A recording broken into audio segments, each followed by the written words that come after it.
All right, so today I'm going to be interviewing our Sseko Brave for the month of November. So would you introduce yourself to our team? Yes, I'm Erin Sutliff. I'm from Mountaintop, Pennsylvania. Cool. So last month, the way that she earned to be the Sseko Brave for our team is that she had at least 4 trunk shows or Facebook parties that reached over $300. And she actually had 5 that did that. So we're going to just interview her, ask her some questions to see how she was so successful and got out there to book those shows and to keep them. So how long have you been a fellow, Erin? I've been a fellow just over a year in November when all of that funness happened. Right. Yeah, for sure. So do you have like a best practice when you're like getting those bookings? Do you know how many bookings you had last month total? I think I had the 5. No, I had 6. And the one show ended up not having any sales. Okay, which is pretty normal. Yes. That's why you want to book more than what your goal is, what you want to. So what would you say is like a best practice for getting those bookings? Like what did you do? I personally messaged people and was just genuine about asking for bookings or having people come to me. So basically just being really personalized, not like a mass message to 25 people. Right. Yes, all personal messages. Nice. And, one of the things that I think is really important in seeing that is many times we can be really afraid to just message somebody just to ask them. But when we do make it personal, they realize that you're not a robot, Yes. And they don't give you a robot answer. So it allows conversations to happen and that sort of thing. So that's great. And it's proof that you had 6 shows, so just by doing that, you're able to get 6 shows. Cool. So one instance where you were really brave last month when you did this. I would say it would be messaging people and just putting myself out there and not being afraid of getting a no answer. Yes. So I think that, that's the one thing Bree talks about all the time is like not being afraid to get no, because you will get, 10 no's before you get 1 yes.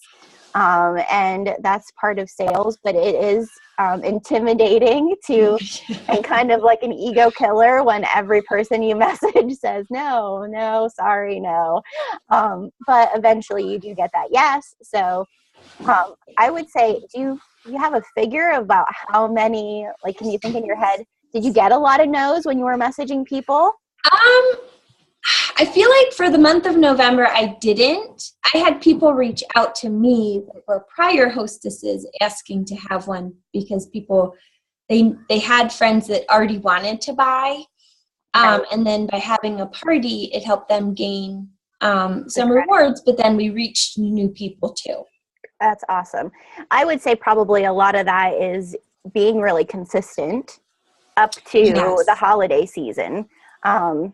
That's one thing that I have to really give you credit for is you're really consistent on your social media pages for the most part. And then also just getting out into your community too. You really do a good amount of choosing some good events to be a part of, throughout the summer and into the fall, you were doing that. So just messaging people probably wasn't the only thing that you did. No, a lot of it's follow-up after sales and after parties. Just follow-up. Awesome. Cool. Do you have a system for follow-up, or is it pretty much? For every party or everybody that orders, I will send them a card, snail mail, a thank you card.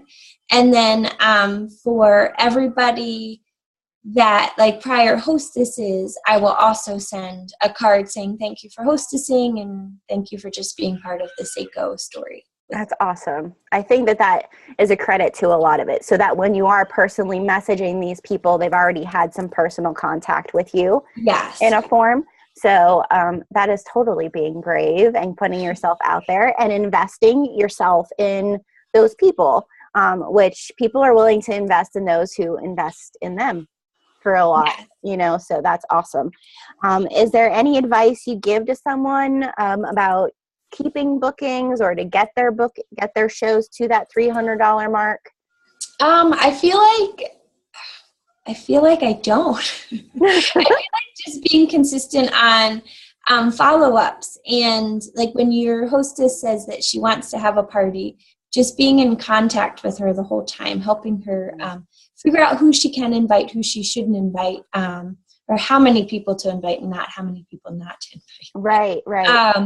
And just being a little bit of available to having her message you or ask you questions, and helping her create posts to make it real. Right.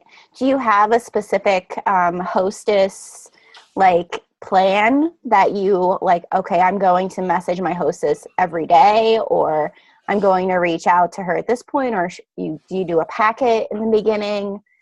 I do it more for each hostess and what I feel like she needs. I don't feel like every hostess needs to be messaged every day, so I more customize it to what I feel like the hostess needs or has expressed. Mm-hmm. Gotcha.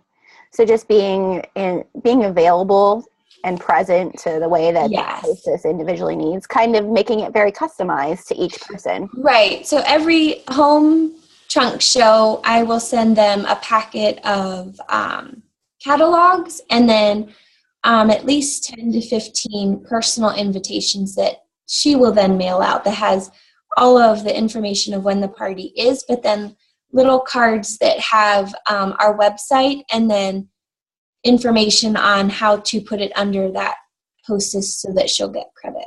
That's nice. I think that makes a big difference in your home trunk shows, when you're able to really make it as easy as possible for the hostess to get invitations out. So making your own invitations and having all of that information there for the guests. So the hostess is like, oh, all I need to do is send these out, maybe touching base with her to say, oh, have you sent out your invitations yet? If you haven't heard from her or something, that might be, your touch point. But making it personalized for your home trunk shows is really, really important for those kids. Because a lot of those shows, I don't know if you had a fair amount of home trunk shows last month, but a lot of your shows were not just $300. They were in the $400, $500 range. Yes. Yep. Yeah. So I would say you're just really keeping it personal. I think that is definitely a big strong suit of yours, Erin. And it does take bravery to be available in that way, and vulnerable in that way of getting no's. Yes. So I don't know why that's so scary to get a no, but I know it can be so hard. I know it is hard. But I think that the other thing is just consistency, is to know that you're planting seeds for when you're ready to go and ask those questions, to ask for those opportunities. And that you might get no, but a no doesn't mean that they don't like Erin. It just means they don't have the time at this moment, or they're just not quite ready yet. The seed hasn't blossomed quite yet. Correct. Right. Awesome. Well, I am so proud of you. I think that I'm really excited to do this with our team, because I've seen the growth that the ladies that have been here for a little while have made. And I hope that will then go into the women who are just joining our team, or have felt like they're having difficulties in some of these areas, to be like, oh, there's other people who are putting in the work. They're just as afraid as I am to get the no, and then if they can do it, I can do it. So it just means you have to be a little bit braver and not let your circumstances, keep you in the place that you're at. So I'm really, really proud of you. Do you have anything else you want to share with the team? Step out in bravery. Awesome. Thank you so much, Erin. Yep.